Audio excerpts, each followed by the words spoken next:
कहते हैं कि मरने के बाद लोग कभी लौट के वापस नहीं आते। पर अगर मैं कहूं कि वो लोग कहीं गए ही नहीं, वो यही है, तुम्हारे पीछे या तुम्हारे बेड के नीचे। तो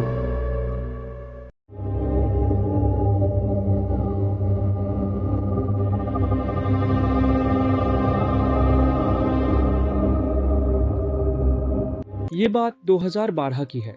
हम एक पुराने घर में टेम्परेरीली शिफ्ट हुए थे रेंट पर। मैं 12th क्लास में था और बोर्ड्स के एग्जाम्स चल रहे थे।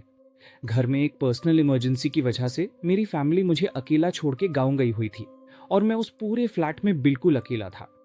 वो घर की वाइब हमेशा से ही थोड़ी क्रीपी लगती थी, जैसे वहां की दीवारों में कोई गहरा राज छुपा हो। एक रात मैं देर रात तक अपनी डेस्क पर बैठा पढ़ाई कर रहा था। टेबल लैंप की रोशनी के अलावा पूरे कमरे में अंधेरा था। रात के ठीक 1 बज रहे थे। अगले दिन मेरा पेपर था, तो मैंने थकान की वजह से अपनी बुक्स बंद की। सन्नाटा इतना था कि बुक बंद होने की आवाज भी पूरे कमरे में गूंजी। मैं बाथरूम गया, ठंडे पानी से अपने चेहरे को धोया और आईने में खुद को देखा। मैं थका हुआ था पर सब नॉर्मल था। मैं बेड पर लेटा और मुझे तुरंत नींद आ गई। पर नींद में एक अजीब सा सिलसिला शुरू हुआ। देखा जो मैंने सोने से जस्ट पहले किया था। मैंने वही ब्लैक टी शर्ट पहनी है, हाथ में वही मैथ्स की बुक। मैं उठा और बाथरूम की तरफ बढ़ा। पर जैसे ही मैंने बाथरूम का दरवाजा खोला, मेरा खून जम गया। मेरे सामने बाथरूम में एक औरत खड़ी थी, बिल्कुल स्टिल, कोई मूवमेंट नहीं। वो मेरी बॉडी से आर पार होकर बाथरूम से बाहर निकली और मेरे बेड पर जाकर लेट गई। मैं फ्रेश हुआ और उसी बेड पर जाकर उसके बराबर में लेट गया। जैसे ही मेरी बॉडी उस औरत से टच हुई, मुझे एक ठंडी सी सिहरन फील हुई और तभी वो गुस्से में पागल हो गई और चिल्लाते हुए मेरी छाती पर बैठ गई। उसने अपने दोनों हाथों से मेरे चेहरे पर पंचेज मारना शुरू कर दिए। गाइस, यकीन मानो, वो दर्द इतना फिजिकल था कि मुझे नींद में भी अपने दांत टूटने जैसा दर्द महसूस हो रहा था। मैंने चीखने की कोशिश की पर गले से एक आवाज नहीं निकली। मैंने जैसे तैसे पूरा जोर लगाकर खुद को उठाया। जब मेरी आंख खुली, मैं पसीने में तरबतर था। कमरा बिल्कुल खाली था, पर मेरा चेहरा, मेरा फेस सच में बुरी तरह दर्द कर रहा था, जैसे किसी ने सच में मुझे मारा हो। मैं डर के मारी उस घर से बाहर निकल गया और बाकी की रात फ्लोर के कॉरिडोर में बैठकर बिताई। अगले दिन एग्जाम तो दे दी, पर पूरे दिन मेरे फेस पर पेन रहा। पेन इतना ज्यादा था कि मुझे बोलने में भी प्रॉब्लम हो रही थी। मैंने अपने पड़ोसी प्लस फ्रेंड प्रणय से ये बात शेयर की, तो उसने कहा, एग्जाम का स्ट्रेस है भाई, बुरा सपना होगा, भूल जा। मैंने मान लिया, पर सवाल वही था कि अगर ये सपना था तो दर्द असली क्यों हो रहा है। मैंने फिर भी उस बात को भूल जाना बेहतर समझा। पर आज रात कहानी ने एक भयानक मोड़ लिया। मैं फिर से लेट नाइट पढ़कर बेड पर लेटा और नींद आ गई। पर अचानक बीच रात में मेरी नींद खुली। मैं करवट लेकर सोया था, मेरा मुंह दीवार की तरफ था। तभी मुझे महसूस हुआ कि मेरे पीछे बेड पर कोई आकर बैठा है। मैंने मैट्रेस को धीरे धीरे नीचे धंसते हुए फील किया। वो वेट मेरे बिल्कुल पीछे था। डर के मारे मेरी सांस रुक गई। मैंने हिम्मत जुटाई और जैसे ही पीछे पलटा, मेरी बॉडी एकदम पत्थर जैसी आकर गई। पूरी बॉडी में वाइब्रेशंस होने लगे, जैसे किसी ने हाई वोल्टेज करंट छोड़ दिया हो।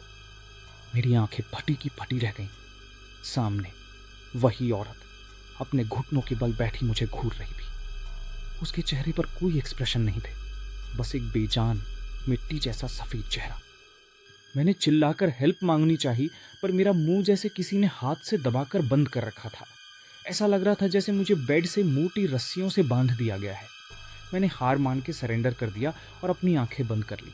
और तभी वो औरत मेरे कान के पास आकर एक घटिया डिस्टॉर्टेड आवाज में कुछ बुदबुदाने लगी। वो आवाज इंसानी नहीं थी। ऐसा लग रहा था जैसे कोई मरने वाला आखिरी सांस ले रहा हो। कुछ देर बाद वो दबाव हट गया और सब नॉर्मल हो गया और पता नहीं कब मुझे नींद आ गई। अगली सुबह मुझे 101 डिग्री बुखार था।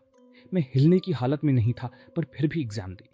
घर लौटकर मैं सो गया और शाम को उठने के बाद मैंने तय किया कि आज रात मैं सोऊंगा ही नहीं, क्योंकि सोने का मतलब था उस औरत को इनवाइट करना। रात के तकरीबन 3:30 बज रहे होंगे। बाहर कुत्ते रो रहे थे और तभी मुझे मेरे बाथरूम से एक आवाज आई, एकदम धीमी रोने की आवाज, जैसे कोई औरत रो रही हो। पहले लगा ये आवाज पड़ोसी के घर से आ रही है, पर वो आवाज कुछ सेकंड्स में ही तेज होने लगी। ऐसा लग रहा था वो आवाज मेरी तरफ बढ़ रही है। मैं एक पल भी वहां नहीं रुका और पागल की तरह घर से बाहर भागा और मेरे पड़ोसी प्रणय का दरवाज़ा तब तक पीटा जब तक उन्होंने दरवाज़ा नहीं खोला। प्रणय के पापा ने दरवाज़ा खोला था और उन्होंने मुझे घर के अंदर ले लिया।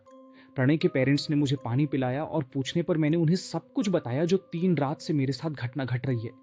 पर जब मैंने उन्हें उस औरत का हुलिया बताया तो उनके चेहरों का रंग उड़ गया। प्रणय की मम्मी ने डरते हुए बताया कि हमसे पहले जो फैमिली वहां रहती थी, उनकी माँ की मौत उसी बाथरूम में पैर फिसलने से हुई थी। उनका सर टाइल्स से टकराया था और वो वहीं तड़प तड़प कर मर गई थी।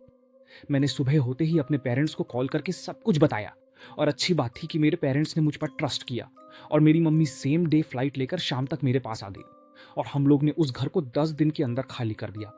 ये मेरी लाइफ का पहला पैरानॉर्मल एक्सपीरियंस था और मैंने सुना है कि जिन लोगों की मौत अचानक या दर्दनाक तरीके से होती है, उनकी आत्मा हर रोज वही दर्द दोबारा जीती है। शायद वो औरत मुझे बताना चाहती थी कि उस रात उसने कितना दर्द सहा था। अगर यहां तक वीडियो देखी है तो वीडियो को लाइक करके कमेंट में अपनी राय जरूर लिखना और चैनल को सब्सक्राइब करके वीडियो अपने फ्रेंड्स के साथ शेयर जरूर करना। मिलते हैं अगले एपिसोड में एक नई डर के साथ।